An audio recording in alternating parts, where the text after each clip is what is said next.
Now, your own anxiety, when did that manifest itself the most to the point? Was it during your... Oh, I think it sort of built up. I couldn't put my finger on a particular time, but you know, it was a very stressful period, and the combination of the weight of issues, the length of hours that we were working, the physical demands that brought, and to be honest, the stuff around China was as, if not more, distressing than the pandemic. And then you add to that, particularly when you got into 2021. In 2020, there was a bit more of birth given, I think, in media and otherwise, and in politics, to just getting on with it and trying to save the country.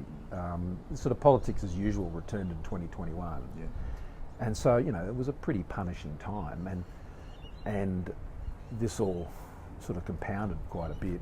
And you know, you're flesh and blood, and so it would start to impact you. And mental health you touched on with prime ministers generally. Yeah. Remember that. I think it's something we should look out, we'd be more aware of. Yeah, well, and I noticed this in all my interactions with other leaders. We're all just people.